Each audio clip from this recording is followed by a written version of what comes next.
¿Se recuerda? La semana pasada hablábamos sobre qué debe hacer un creyente cuando tiene un problema con alguien más, ya que los corintios servían como un mal ejemplo, porque ellos estaban llevando a demandar, estaban llegando a demandar civilmente a sus hermanos y Pablo les dice, ustedes están actuando de una forma injusta, están actuando como injustos, es decir, como incrédulos porque ustedes están llevando a un hijo de Dios, a su hermano, delante de los incrédulos, a que ellos dictaminen justicia, cuando ustedes, la iglesia, son aquellos a quien Dios les ha encargado impartir juicio y hacer justicia aquí en la tierra.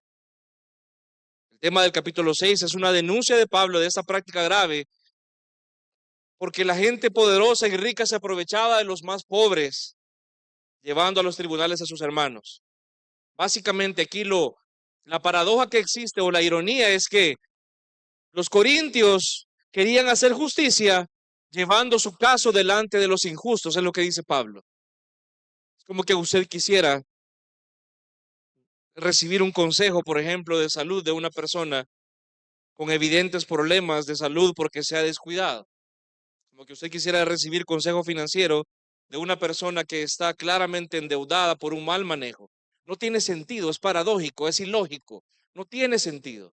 Es hasta, de hecho, es tonto pensar de esta manera. Pero los corintios así pensaban. Tengo un problema y voy a ir entonces a los injustos, a los incrédulos que nada tienen que ver con la iglesia, a que resuelvan estas cosas. Ahora, esta justicia que supuestamente ellos querían ejercer era la razón por la cual Pablo les llama a ellos injustos. La palabra aquí equivale a incrédulos o personas que no están bajo la justicia de Dios. Ellos buscaban justicia en lugares equivocados. Pero sobre todo, Pablo denuncia que al hacer esto, no solamente era, miren, ustedes no son muy vivos porque están haciendo algo que la Biblia prohíbe, sino que están exhibiendo que en sus corazones hay algo más grave todavía. Lo que ellos estaban exhibiendo en llevar a sus hermanos a una denuncia civil, que vimos algunas excepciones, amén. Hay casos en los cuales la Biblia sí definitivamente habilita a un creyente a que proceda sí o sí, digamos un caso criminal, lo hablábamos, una violación, abuso de menores, violencia intrafamiliar, cuotas pendientes en la Procuraduría, todas esas cosas, definitivamente, no hay problema, dele. Pero ya una disputa chiquita, una disputa civil, una discusión por una diferencia, una ofensa menor, llevarla a un tribunal, exhibía que esta gente no era distinta o al menos no estaban actuando de una forma que evidenciara que había algo distinto entre ellos y los incrédulos. Básicamente eran lo mismo. En pocas palabras, el contexto que hay aquí es, si no eran incrédulos, se les parecían un montón. Y es el contexto de toda la enseñanza del día de hoy. Esta gente, los corintios, vivían y se conducían entonces como los injustos de quienes ellos esperaban viniera una aplicación de una justicia mayor. Estaban diciendo básicamente que la justicia de Dios no servía. Ellos conocían, o perdón, ellos estaban actuando como que no conocieran algo mejor. La Biblia dice que aquel que sabe hacer el bien y no lo hace, le es contado por. El creyente tiene una mejor forma de hacer las cosas, una forma mayor, una forma superior, amén. Y si el creyente no vive conforme a esta norma superior, no es inocente por ello. No es, es que me cuesta. Dios toma como culpable a un creyente y le demanda de sí desobediencia si sabiendo hacer las cosas de una forma mayor, de una forma mejor, decide permanecer haciendo las cosas como siempre las ha hecho, o sobre todo haciéndolas como las hace el mundo, es decir, los incrédulos. Y sobre todo Pablo les dice a ellos, en un contexto bien interesante, ¿acaso no hay algún sabio entre ustedes que pueda hacer justicia?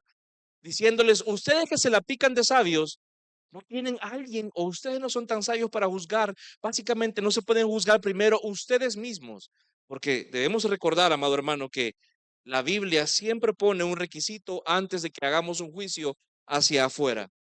Y es que hagamos un juicio hacia el lado, hacia arriba, ¿hacia dónde? Hacia adentro. El peor enemigo que un cristiano tiene no es el que tiene a la par, por mucho que lo crea así. Usted es su peor enemigo. ¿Sabe por qué? Porque usted se cae bien. Usted se cree, usted tiene una buena labia hacia usted mismo. Usted se habla de forma que usted se ha enseñado por 30, 40, 50, 60 años a hablarse bonito y usted se cree. Mire, yo tengo una labia para conmigo mismo increíble, hermano. Este Black Friday, chica, no tiene idea. Y Amazon también que no ayuda mucho, ¿verdad? Entonces, tenemos una capacidad de hablarnos bonito a nosotros mismos y de autoconvencernos de que hay una justicia inherente en nosotros cuando la Biblia dice lo contrario. ¿Sabe lo difícil? Es que la injusticia en la Biblia no es un tema subjetivo. Ya entremos un poquito en el contexto de este pasaje, del de ahora. No es un tema que depende de quién lo vea, depende de qué se piense. Va más allá de una percepción personal de las cosas, porque en nuestro mundo hay diferentes conceptos de lo que es injusto. Hay injusticia, por ejemplo, para algunos. Yo he escuchado en el banco, por ejemplo. Depende de qué tipo de cuenta o qué tipo de tarjeta tiene usted. Aparentemente usted pasa más rápido en el banco. No sé si se ha fijado. Yo he escuchado. Eso es injusto. Yo vine a tiempo. Yo vine antes, media hora antes que este maestro y lo pasaron antes. Es injusto. ¿Sobre qué base? ¿Sobre qué? ¿Bajo qué contexto? ¿O sobre qué estándar? Porque para el que llegó temprano y pasó tarde, claro que es injusto. Pero para el dueño del banco es lo justo, es lo correcto. ¿Por qué? Porque le conviene más, porque le da más pisto. Sencillo. Es subjetivo el concepto de justicia. Pero para Dios el concepto de justicia y por tanto de injusticia no es subjetivo o no es, depende de lo que usted piense. Es decir, Dios nunca le va a preguntar a usted, hermano, perdón, hijo, hija, ¿tú crees que eso es injusto? Sí, señor. Ah, pues no lo voy a hacer contigo entonces. Hijo, ¿tú crees que eres injusta? No, señor. Ah, vaya, ok, seguí pecando entonces, no hay problema. Vamos a cambiar la norma para que te sientas cómodo, para que te sientas bien, para que en la iglesia no te sientas incómodo, porque Dios guarde te ofendamos con la enseñanza de mi palabra. O sea, voy a cambiar mi palabra para que no te ofendas. ¿Se da cuenta lo ilógico que sería eso? Lo ridículo que sería eso. Puede parecer un poquito ilógico, pero a veces algunos creemos que Dios debería hacer esto, que el concepto de injusticia lo dictaminamos nosotros, pero no es así. La injusticia, bíblicamente hablando, no es opiniones o percepciones según cada quien crea, sino que es una condición de cada hombre. Es una condición real que Dios adjudica al hombre. Es decir, Dios nos llama injustos. ¿Por qué? Porque no cumplimos con la norma de su carácter. Él es perfecto y recto. Nosotros torcidos, imperfectos y defectuosos. En Él dice la Biblia que no hay error ni contaminación. Nosotros fallamos constantemente a causa del pecado. La injusticia, hermano, es algo que está presente en todo ser humano nacido después de Adán. Eso no hay quien se pueda escapar de ello. Si a alguien le ofende, hermano, pues estás en el lugar correcto porque necesitas escuchar el Evangelio. El Evangelio significa buenas, ¿qué, hermano? Buenas nuevas, buenas noticias, ¿verdad? Muchas veces hemos leído la frase y pocas veces la meditamos, que antes que las noticias sean buenas, usted tiene que escuchar las malas. Y las malas es que todos usted y yo somos injustos. Nuestra naturaleza es la injusticia. Todos andamos la injusticia a flor de piel constantemente. Y lo que los corintios estaban haciendo evidenciaba eso. Y Pablo les estaba denunciando su injusticia, diciéndoles, ustedes con lo que hacen, demandando a sus hermanos, viven como injustos, viven como injustos. Y lo que les dice aquí Pablo es entonces, miren, hay consecuencias de esto. Regrese por favor y vea el versículo 9 del capítulo 6. ¿Cómo empieza Pablo aquí? ¿O no saben? Aquí no es como preguntándole de verdad, sino que aquí es un poquito sarcástico. Pablo viene un poco sarcástico acá. Miren, y ustedes que son tan vivos, ¿de verdad no saben esto? ¿O de verdad no les alumbra, no son suficientemente alentados, como decía mi abuelo, para entender lo siguiente? ¿Qué dice el versículo 9? ¿O no saben que los injustos no heredarán el reino de Dios? Pablo ocupa de nuevo un sarcasmo para decirles algo, que los injustos, aquellos con quienes, como quienes ellos estaban actuando, quienes ellos estaban imitando, tienen como retribución a su injusticia algo muy grave, que es quedar fuera del reino de Dios.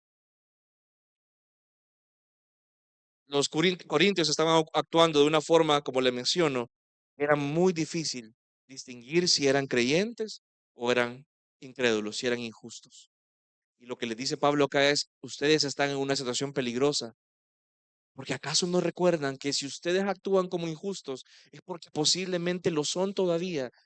Y recuerden, los injustos no solamente se sino que los injustos tendrán una retribución muy severa a su injusticia, que es no entrar en el reino de Dios.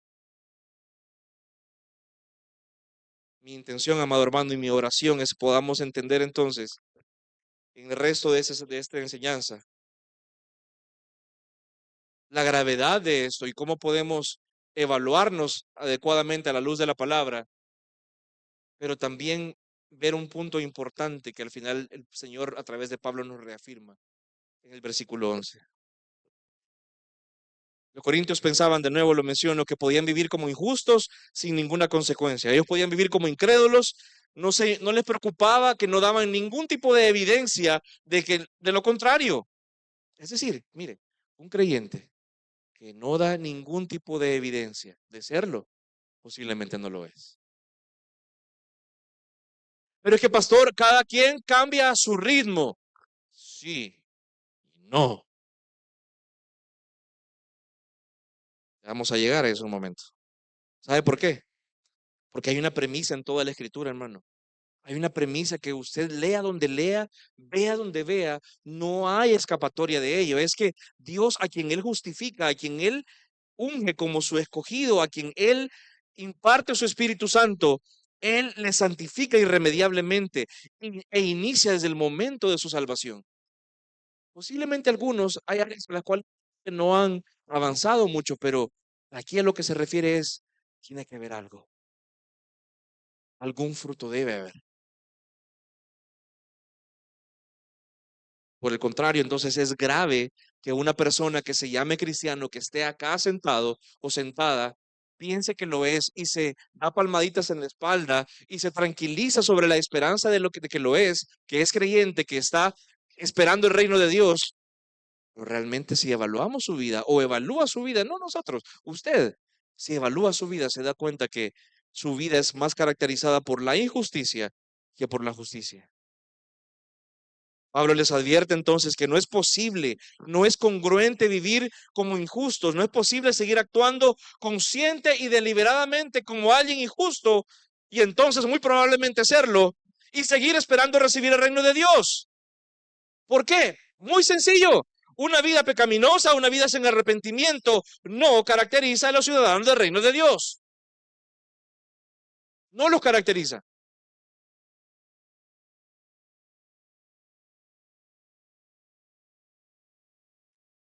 Semana pasada fue el concurso este de Miss Universo. Se fijó, ¿verdad? Por si no se dio cuenta.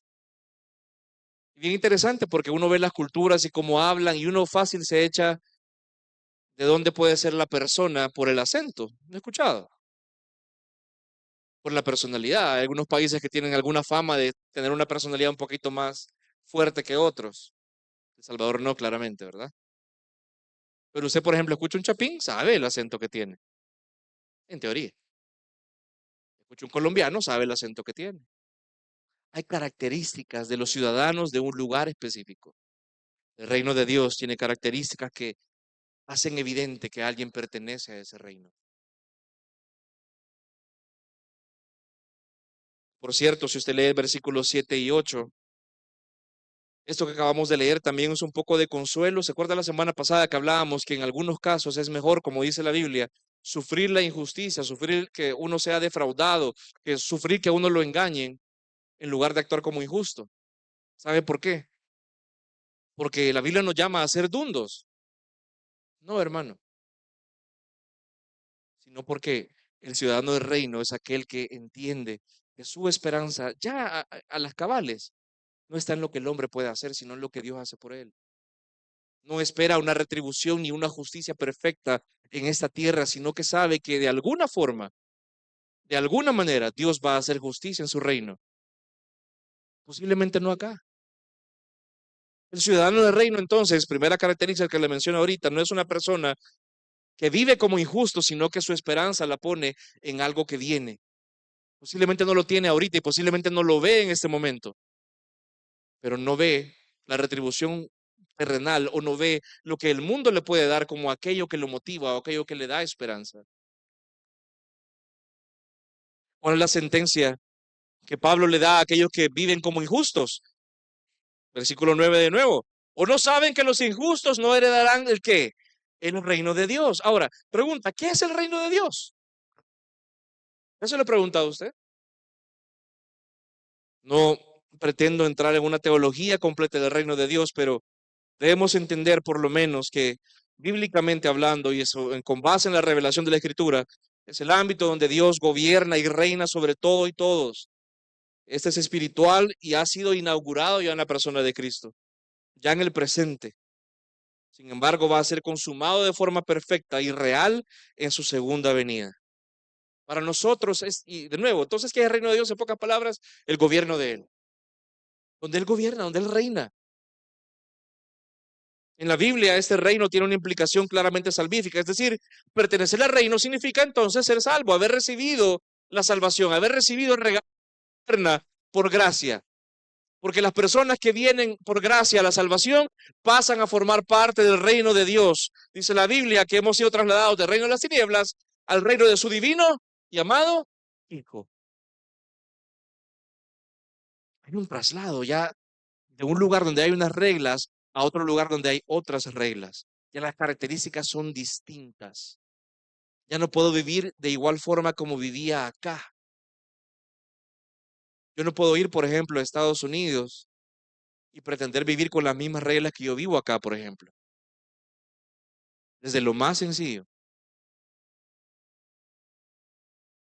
Algunos, sin embargo, creen que pueden venir a la iglesia y pueden venir al Señor, pueden pretender tener una relación con Él, conocerle a Él y seguir viviendo de una forma que su vida es cero, nulo, de ninguna forma distinguible de aquellos que no creen. ¿Será entonces que será un caso excepcional? No, mira, el Señor sabe que va a haber casos así, va a haber casos que nunca van a dar fruto. Eso dice la Biblia, amado hermano. ¿Qué dice la Biblia acerca de aquellos que no dan fruto? Ahí se lo dejo. Pero ¿sabe qué interesante? ¿Y por qué hablo del reino de Dios acá? Porque una de las características principales del reino de Dios es que, hablando de injusticia y de justicia, es que una de sus características principales es que el reino de Dios es una expresión perfecta de su justicia, manifestada en los que le pertenecen a Él. Romanos 14:17 dice, porque el reino de Dios no es comida ni bebida, sino que justicia y paz y gozo en el Espíritu Santo. El reino de Dios tiene características, tiene normas, y una de ellas es la justicia, que es evidente en todos los que pertenecen a Él. Por tanto, la injusticia no tiene cabida.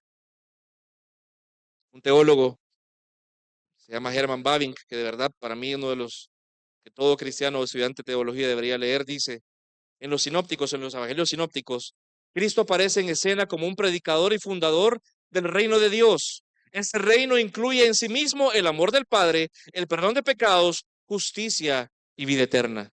Y Jesús en su capacidad o en su función de Mesías adjudica a sí mismo, es decir, Él es el poder de conceder esos beneficios a sus discípulos. Es decir, que aquel que inaugura el reino es el que nos imparte a nosotros las cualidades del reino y una de ellas es la justicia. ¿Qué significa entonces heredar el reino de Dios? Bueno, teológicamente hablando y bíblicamente hablando significa entrar en y participar en la nueva creación que Dios va a hacer y ha hecho en Cristo Jesús. Si bien esto apunta, según se lee o muchos pueden creer, únicamente apunta a lo que viene al final de la tierra, final del mundo, lo consumado, es decir, la salvación final y el reinado de Dios. junto con los creyentes en los cielos nuevos y tierra nueva, no solo se limita a eso, y aquí quiero que me ponga atención, por favor. El reino de Dios no solamente es algo futuro que está distante, el reino de Dios es algo presente ya, porque fue inaugurado por Cristo en su venida. Él ya está reinando acá. Pero ¿por qué no lo veo en el mundo, pastor? Porque sabe dónde está reinando, o debe estar reinando. Acá, acá, entre nosotros. La iglesia debe ser una expresión de su justicia, de su rectitud, de su reino. La iglesia y cada uno de los que estamos acá debe necesariamente expresar esta justicia en la forma en la cual vive. ¿Está conmigo, iglesia? ¿Se entiende?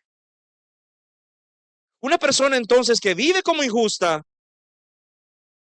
sin ningún tipo de arrepentimiento, sin ningún tipo de conciencia de su vida, está exhibiendo desde ya, en pocas palabras, que no encaja, que no pertenece a dicho reino.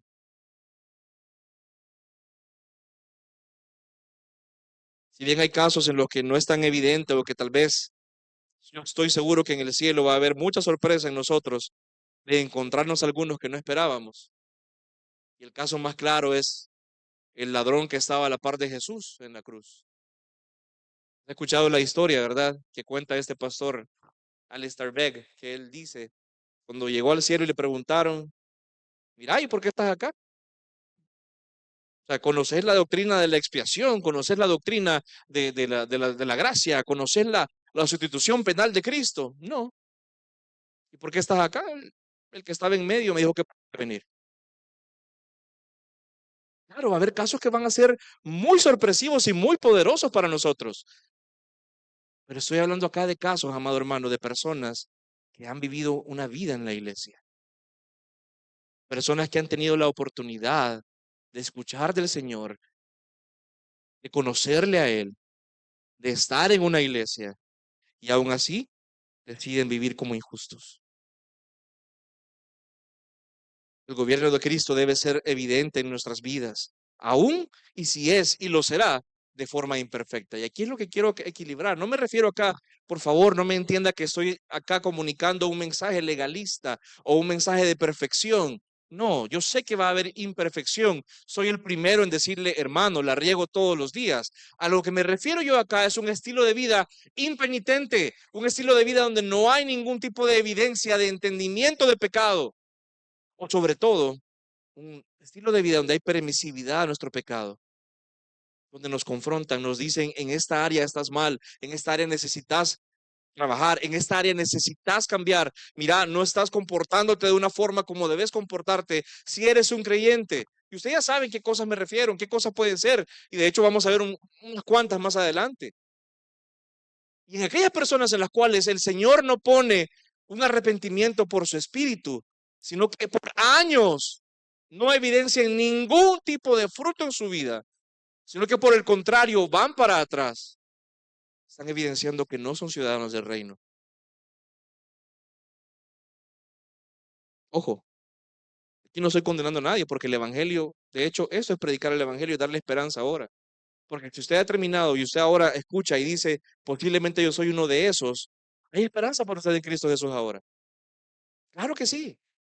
Pero también hay un mensaje para nosotros los que decimos ser creyentes de observar nuestras vidas y ver si no estamos actuando como injustos. Mire, tal vez pensándolo un poquito más y dándole un poquito de coco, ¿cuál es el sentido que tiene anhelar el reino de Dios si no se anhela la justicia que viene en él? Es decir, tiene que una persona pase anhelando irse al cielo, porque es lo que nos comunican de cajón en las iglesias cuando empezamos a ir y nos evangelizan. Hermano, sí, mire, usted ya tenga seguridad que se va a ir al cielo. Tenga seguridad. No se preocupe. Usted se va al cielo. Pero, ¿qué sentido tiene anhelar irnos al cielo si en ese reino de Dios ya consumado, lo que va a caracterizar más a ese reino es su justicia? Es decir, ¿qué sentido tiene que una persona que no anhela la justicia de Dios anhele estar en un lugar donde su justicia es lo que reina? Mire, no heredar el reino, no recibir el reino, no entrar a este reino es la mayor pérdida que alguien que afirma ser creyente puede experimentar. ¿Sabe por qué? Porque básicamente va a haber tenido, se va a dar cuenta en un momento, en el día más trágico de su vida, que ha tenido una seguridad falsa toda su vida y al final se va a quedar sin lo que esperaba.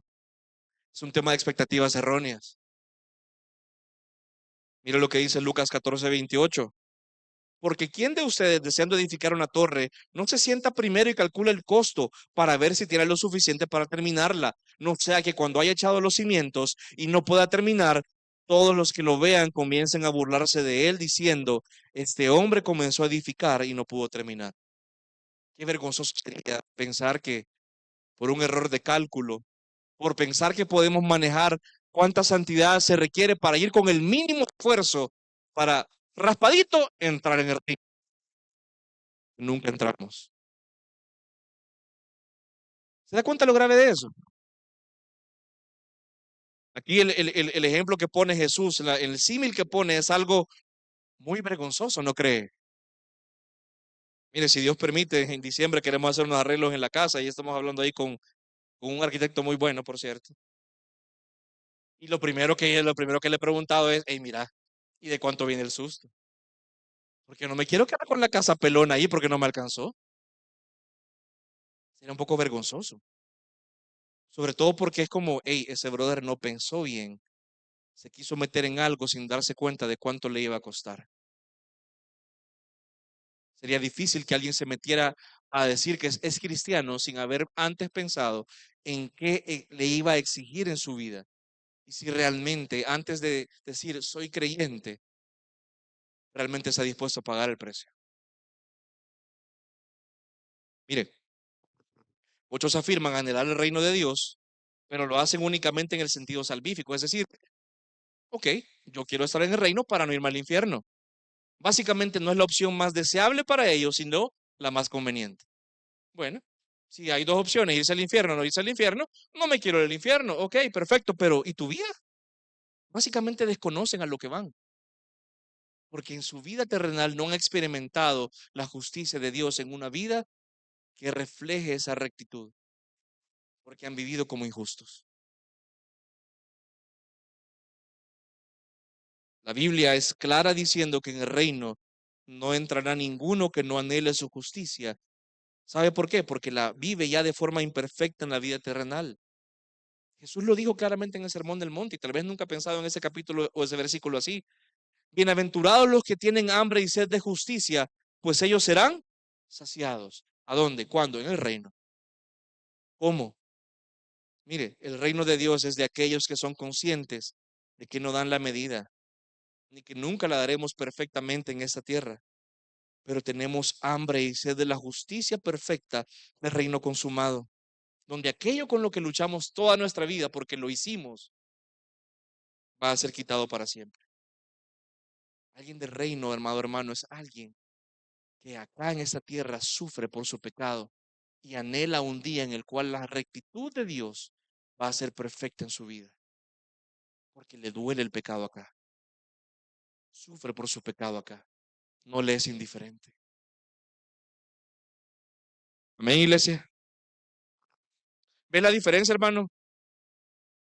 Entre los que piensan que pueden vivir como les plazca y aún así esperan que entrarán sin problema alguno al reino de Dios solamente porque un día hicieron una oración o porque les dijeron que ya eran salvos, pero después su vida no mostró nada. Mire, una cosa es agregar requisitos de forma legalista, que no es mi intención. Yo únicamente le estoy predicando la palabra de Dios acá. No le estoy diciendo nada que no esté en la Biblia. Pero otra cosa también igual de grave es minimizar la santidad de Dios pensando que su gracia puede ser abusada sobre la base de una profesión de fe que ahora demuestra no haber sido nunca genuina. La rectitud que el Señor espera es hoy. Amado hermano, estás viviendo como injusto.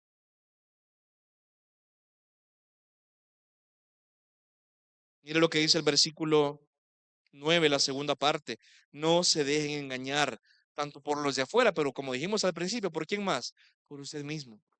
No se dé paja usted solito, vaya.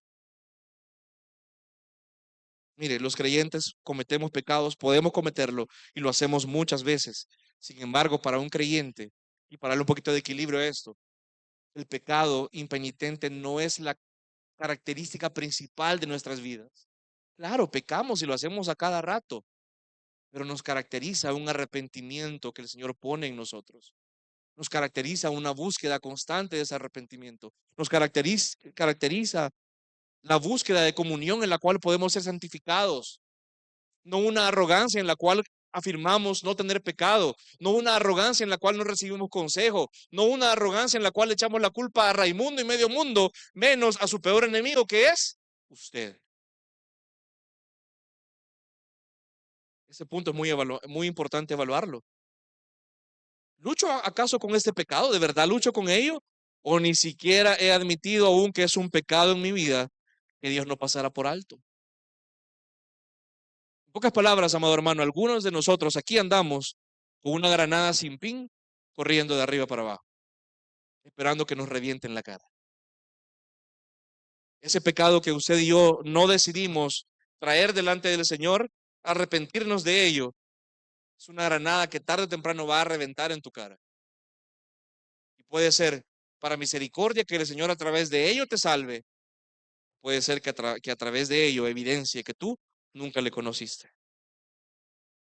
Mira, aquí Pablo no pretende dar una lista exhaustiva en el versículo 9, la segunda parte, de aquello que puede excluir a alguien del reino. Sin embargo, son recuentos de prácticas que los corintios evidenciaban y que ponían de manifiesto que no eran justos. Mira lo que dice acá, dice, ni los inmorales, ni los idólatras, ni los adúlteros, ni los afeminados, ni los homosexuales, ni los ladrones, ni los avaros, ni los borrachos, ni los difamadores, ni los estafadores heredarán el reino de Dios. Vimos acá otro pasaje en Efesios, yo le leo otro en Gálatas 5, 20 al 21. Dice, idolatría, hechicería, enemistades, pleitos, celos, enojos, rivalidades, disensiones, herejías, envidias, borracheras, orgías y cosas semejantes, contra las cuales les advierto, el mismo Pablo, como ya se los he dicho antes, que los que practican tales cosas no heredarán el reino de Dios. No pretendo ir uno por uno, pero tal vez 5 grupos en común. ¿Qué cosas son las que caracterizan a aquellos que no pertenecen al reino? Una práctica. Aquí, por favor, póngame atención. Cuando la Biblia dice practicar un pecado, se refiere a que alguien vive sin ningún tipo de arrepentimiento, ningún tipo de convicción de pecado, practicando este pecado. No lo confiesa, no recibe la confrontación, no está dispuesto a asumir su pecado. A eso se refiere a una práctica. Y e incluí intencionalmente este pasaje de Gálatas, porque posiblemente alguno puede decir, bueno, yo no he adulterado, yo no he fornicado, yo no soy idólatra. Ah, pero aquí dice celos, envidias, enemistades, pleitos. ¿Se puede zafar tan fácil de esos? ¿De verdad? Veamos 5 grupos muy rápido porque el tiempo se me acaba. Pecados sexuales, aquí agrupamos inmoralidad. Aquí tiene que ver obviamente con el tema de una práctica libre de relaciones sexuales fuera del matrimonio. Adulterio obviamente ya es algo más específico. El homosexualismo, personas afeminadas, ser alguien afeminado en el contexto bíblico se refiere a básicamente comportarse como mujer. Orgías. ¿Usted sabe a qué se refiere esto? ¿Por qué es grave esto para Dios? Primero, porque es una conducta inmoral que exhibe que esa persona no haya su satisfacción y placer verdadero y deleite real en Dios y su persona, sino que la haya en otros placeres. Pero yéndonos un poquito más en profundidad, porque no es el punto central, la próxima semana, si Dios permite, sí. ¿Sabe por qué es grave el pecado sexual? No solo por lo anterior, sino porque éste atenta directamente contra la imagen de Dios en nosotros. Hemos sido creados a su imagen y semejanza. Y una persona que no vea su cuerpo como el templo del Espíritu Santo, y sobre todo que Dios nos ha creado hombre y mujer para vivir en una unión perfecta en el matrimonio. Y muchos teólogos profundizan diciendo que la imagen de Dios se perfecciona precisamente en esa unión de hombre y mujer. La práctica sexual desenfrenada evidencia que no nos importa esta imagen. No solamente es la práctica exterior, es la perversión del corazón. Un corazón donde Dios no es suficiente.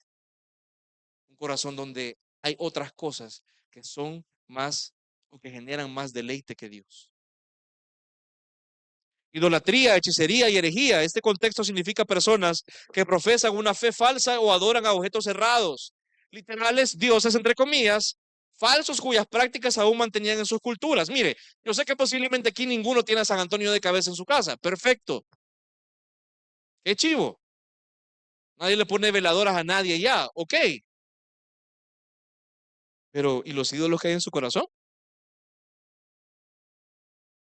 Las cosas que posiblemente idolatramos, aquellas cosas que son lo que nos da un significado en nuestras vidas. Dinero, estatus.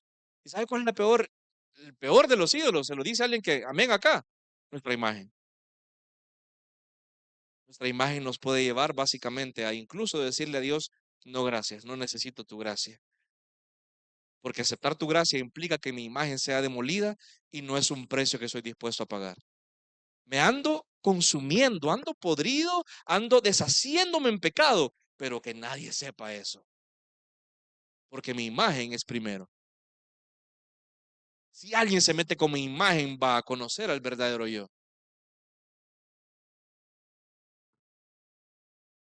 ¿Sabe? Ustedes saben las situaciones que pasamos en esta iglesia a principio de año y una de las cosas donde más sufrí fue en mi imagen.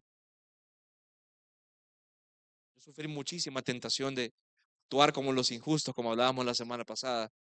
Y decir, bueno, yo voy a actuar legalmente, bechis.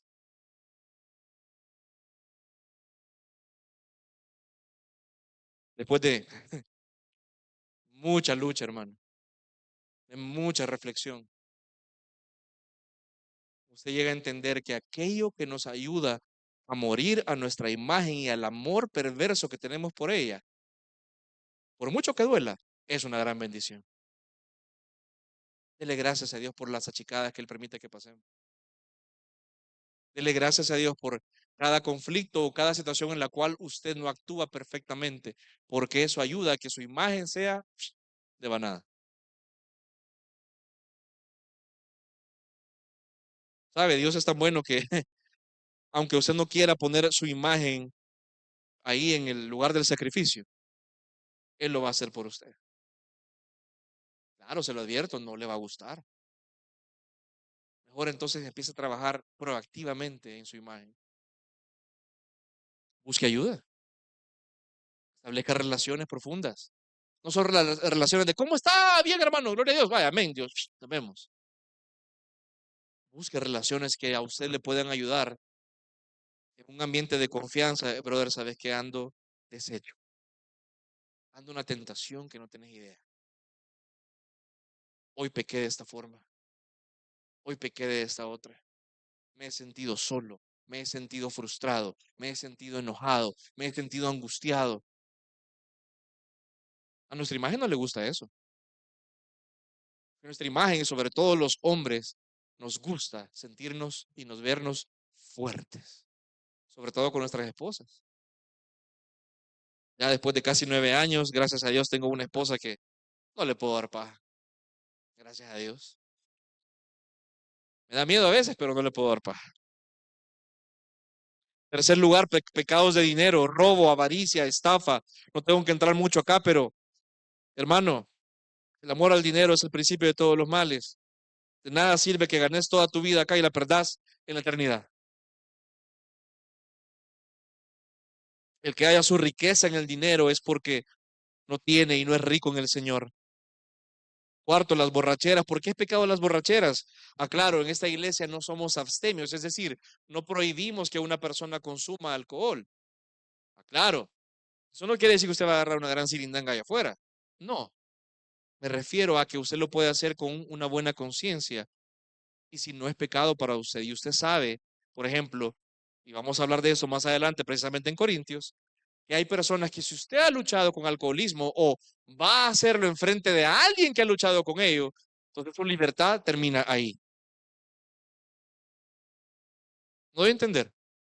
¿Cuál es el problema con emborracharse entonces? Pastor, si lo hago en mi casa, yo solo. A mí nadie me ve. ¿Sabe? Es un tema de dominio propio, porque Dios denuncia esto, porque cuando uno se emborracha, puede someter a humillación a alguien que porta su imagen. Pero sobre todo, ¿sabe por qué? Hay ciertos pecados que posiblemente no son tan evidentes, pero este pecado específicamente atenta directamente contra la realidad de que usted y yo tenemos la mente de Cristo. Algo que pervierta esa conciencia no puede provenir de la fe. Y no le estoy diciendo, hermano, vaya a botar todas las botellas de vino que tiene en su casa. Ah, si las tiene, no, mentira. Sino, sea sabio en cómo lo va a hacer. Ahorita que vienen las fiestas, ¿será lo más prudente si tú tienes personas ahí que luchan con ello? ¿Será lo más prudente si alguien se puede ofender? O vaya, si usted va a celebrar con su familia, será lo más prudente y después alguien va a decir, ah, ya ves, ¿y eso qué es hermana? Ahí tú decidís qué vale más la pena, tu derecho de una copita o el nombre del Señor. Tu decisión, hermano. Yo sé que suena bien legalista, pero no. Es entender que en estas cosas pequeñas se evidencia si hay justicia o injusticia en nosotros. ¿Qué nos importa más? Y lo dejé esto de último porque eso es lo que ahorita todos dicen, no, pero yo no he caído en ninguna de esas. Pecados en relaciones, pecados relacionales. Pablo habla de difamación, enemistad, pleitos, celos, enojos, rivalidades y disensiones. ¿Cómo ha estado tu año, cómo ha estado este 2023 con tus relaciones, hermano? ¿Cómo estás con tus hermanos de la iglesia? ¿Tenés mejores relaciones ahora o tenés peores relaciones? ¿Has dado pasos intencionales para resolver conflictos con alguien con quien no te llevas? No nos vayamos tan lejos. ¿Has pensado, ni siquiera vayamos a decirlo, has pensado, mal ese brother, esa señora me cae mal porque me ve raro. Con esa hermana no me llevo porque yo siento que me está juzgando. La vez pasada me habló bien feo y no me gustó. Porque usted no me conoce, pastor. A mí una vez me hacen una y yo, esa persona se murió para mí. Mire, a mi tía le valgo eso porque no conoce algo mejor. Pero usted y yo conocemos al Señor.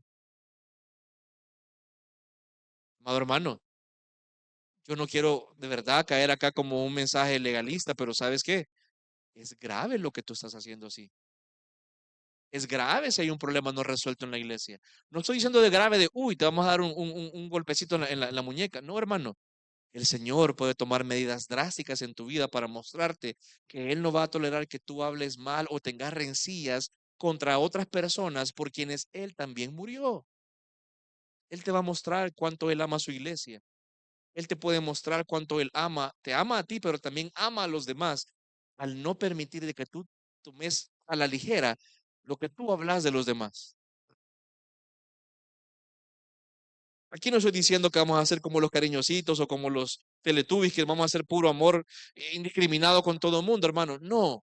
Claro, hay personas con las que posiblemente sea hasta prudente no tener una relación muy cercana si esas personas no son personas que van a tener santificación en tu vida. Claro, lo entiendo, pero entonces tu propósito con esas personas cambia. No dejarlos de lado, sino, ok, mi relación con esta persona es de santificación. La Biblia lo dice en Romanos. Hermanos, miren, si es posible, en cuanto depende de vosotros, estad en paz con todos los hombres. Miren, hermanos, discúlpeme, el reino de Dios no es hacerle caras a alguien. Si alguno tiene un problema con su hermano, levántele una gran cara, hágale ojos y ahí se va a arreglar todo. Va a entender la otra. ¿Verdad que no dice eso?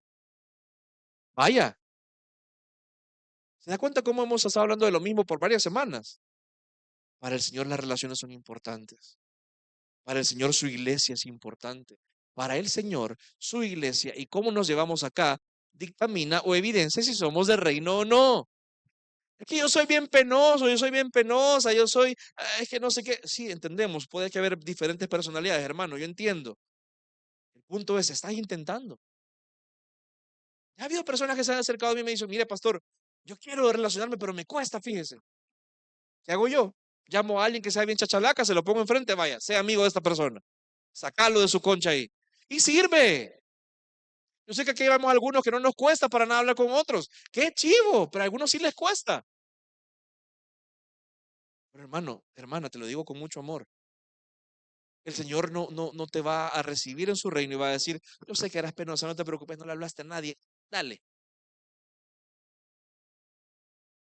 Porque el Señor te ha puesto acá no solamente para que tú recibas, sino para que tú también seas alguien de que edifiquen los demás. ¿Y cómo vas a edificar a alguien por ósmosis? Solo por estar cerca. ¿Vas a edificarlo? No, se edifica hablando, teniendo relaciones, viéndonos mutuamente como lo que somos, pecadores, que fallamos, sí, pero tenemos un Dios que nos justifica y nos da esa justicia para que vivamos en rectitud. ¿Ven, iglesia? Regresemos entonces. No se engañe, ninguno que practique estas cosas, nadie que viva impenitentemente de esta manera, evidencia que pertenece al reino, nadie. Y ustedes, corintios, ustedes peligrosamente están asemejándose a esto. Ustedes están evidenciando de muchas maneras que son así. Peligroso. Pero mire qué glorioso es. Mire el versículo 11, por favor. Ya salgamos un poquito del hoyo en que nos metimos. Versículo 11, ¿me acompaña, por favor? ¿Y esto qué eran algunos de ustedes? Recordemos idioma nacional para los que tenemos más de 35.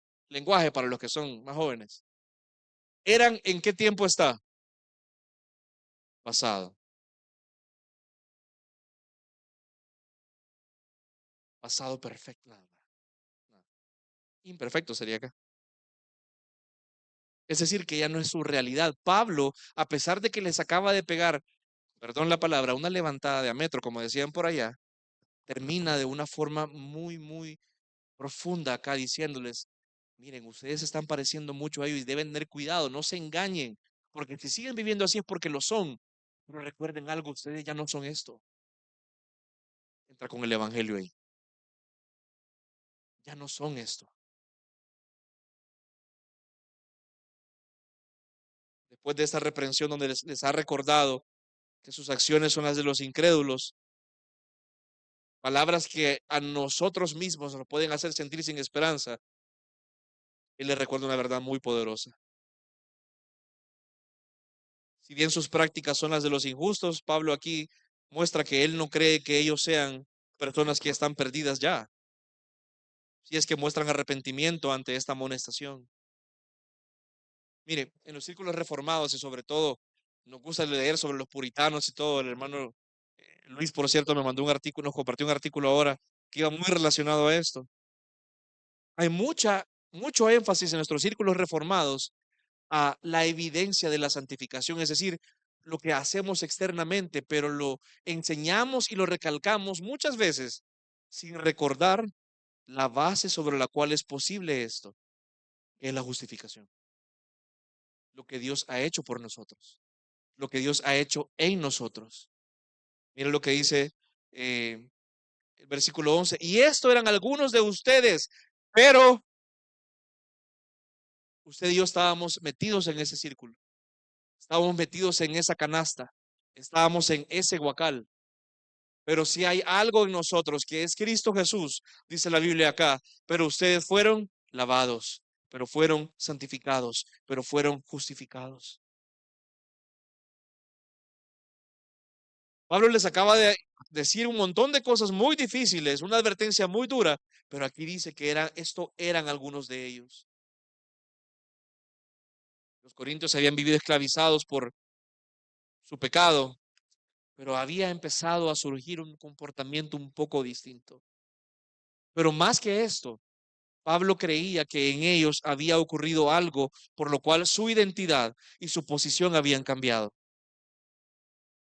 La pregunta que siempre, eventualmente todo creyente se hace es, ¿cómo sé que soy salvo? A eso se le llama bueno, la forma que lo respondemos se le llama la doctrina de la seguridad de la salvación.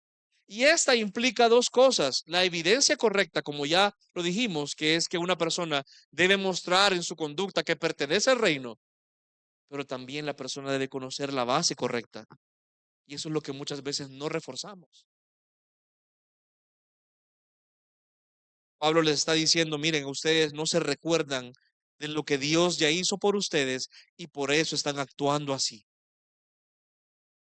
Y me permito en los 5 minutos que me quedan desarrollar esa parte. Fíjense en el versículo 11, por favor. Dice en primer lugar, esto eran ustedes, pero fueron, ¿qué en primer lugar? Lavados. Es un lenguaje bíblico para decir que hemos sido purificados, hemos sido limpiados de la mancha de la inmoralidad y el pecado, junto a la culpa y el dominio del mismo. Usted, hermano, de verdad, no me conteste, pero ha experimentado y sobre todo vive conscientemente con la realidad o consciente de la realidad de que usted ya no es inmundo, sino que por fe usted es limpio en Cristo.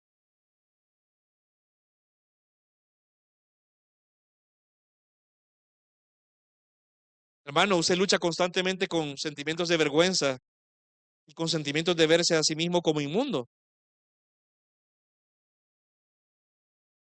Una de dos cosas han pasado acá. Usted no ha conocido el Evangelio y necesita nacer de nuevo y hoy es el día perfecto para que usted escuche el Evangelio. O ya ha nacido de nuevo, pero comete un error de buscar su identidad y su limpieza en sus logros, en su capacidad de vivir limpiamente delante de Dios y no en el sacrificio de Cristo. La respuesta para ambos es la cruz. Para aquel que no ha nacido de nuevo, la cruz está delante, ofreciendo misericordia, diciendo, no hay pecado tan grave que no pueda ser perdonado. No hay vida tan corrupta que no pueda ser cambiada. No hay persona tan sucia, tan pecadora, tan inmunda que la sangre de Cristo no pueda lavar.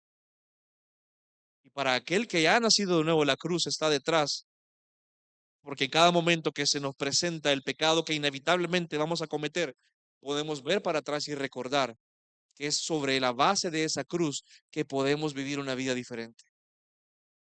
¿Sabe por qué muchas veces no cambiamos? Porque andamos aquel tanate de culpabilidad encima. Con eso no quiero rebajar la gracia de Dios, porque hermano, aquí no estoy hablando de un tema que quedó sin castigo. A Cristo le costó todo.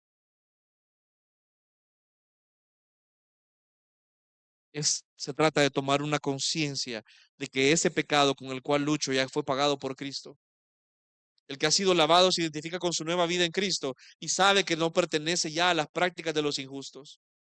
En segundo lugar, Pablo les dice, pero ustedes han sido justificados. ¿A qué se refiere acá? Es un tema ya, una condición legal. Estaban condenados ya. Había una carga, una condenación, perdón, un dictamen legal de que éramos injustos. Había culpa en nosotros, merecíamos la muerte y ya estábamos condenados a muerte. Sin embargo, Dios nos declaró justos por Cristo. Hermano, usted lucha con culpa. ¿Sabe? Posiblemente ahorita me diga que no, pero mire esta pregunta. ¿Siente usted constantemente la necesidad de justificarse y culpa a otros por sus pecados porque simplemente ya no puede cargar con más? El que se justifica lo hace porque por un tema ético, sí, pero hay tal vez una sensación de culpabilidad que ya no le permite cargar más. Hermano, el que ha sido justificado con Dios tiene paz para con él según Romanos 5 y tiene paz para con los demás. La culpa ha sido quitada de en medio y hemos sido llamados justos por Dios. Ya nadie nos puede acusar porque el único que nos puede condenar ya nos declara justos. ¿Vive usted consciente de esa realidad? El que ha sido justificado no está esclavo más a una condena y sobre todo, ¿sabe qué pasa? No le debe nada al pecado. Ya soy libre de vivir mi vida para glorificar a Dios, porque aquella condena que tenía, esa sentencia que estaba sobre mi vida, aquella sentencia que andaba, esos grilletes que me ataban al pecado, han sido rotos en Cristo Jesús. Ya no le debo nada al pecado.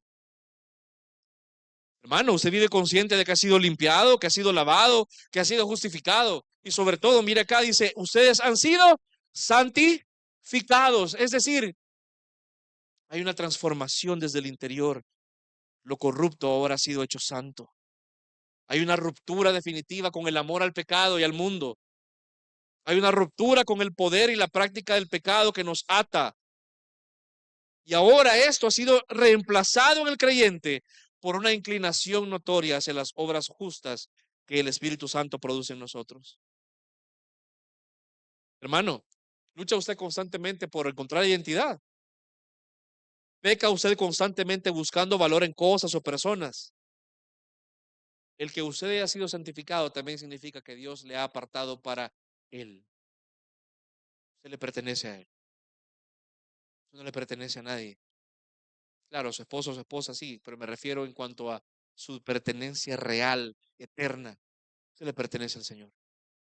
Y le ha comprado por un precio. Usted ha sido declarado santo por Él. Ya no viva para el pecado. Ya no viva de una forma que evidencie que en usted no ha habido nada, porque sí ha pasado algo. Ahora, si usted se ha dado cuenta esta noche que posiblemente no ha conocido este evangelio, es el día perfecto para que usted le pida perdón a Dios. Para que usted ruegue por perdón, y le puedo asegurar que si usted lo hace, hay gracia para usted. El punto de todo este pasaje, ya cerrando ahorita, es Pablo urgiendo a los corintios a que vivan de una manera que sea consistente y congruente con lo que Dios ha dicho y declarado sobre ellos. Hermano, seamos limpios, porque hemos sido limpiados, ya no más corrupción en nosotros. Hermanos, comportémonos como justos, porque hemos sido justificados. La justicia de Dios, que es Cristo en nosotros, habita en nosotros y nos permite vivir una vida distinta. Y sobre todo, como hemos sido santificados, vivamos en santidad, porque a Él le pertenecemos, para Él somos, para Él hemos sido creados. Y en nada más, ni en nadie más, hallará sentido nuestra vida. Esta es la realidad diaria del creyente, del que pertenece al reino de Dios, que aún imperfectamente, aunque va a haber tropiezos más constantemente o más frecuentemente de lo que quisiéramos, siempre nos vamos a levantar porque vamos a buscar vivir conforme a lo que el Señor dice, tanto en nuestra relación con Él como en la relación con los demás, porque la justicia de Dios, que es Cristo, habita en nosotros. ¿Ven? Vamos a orar, amado hermano.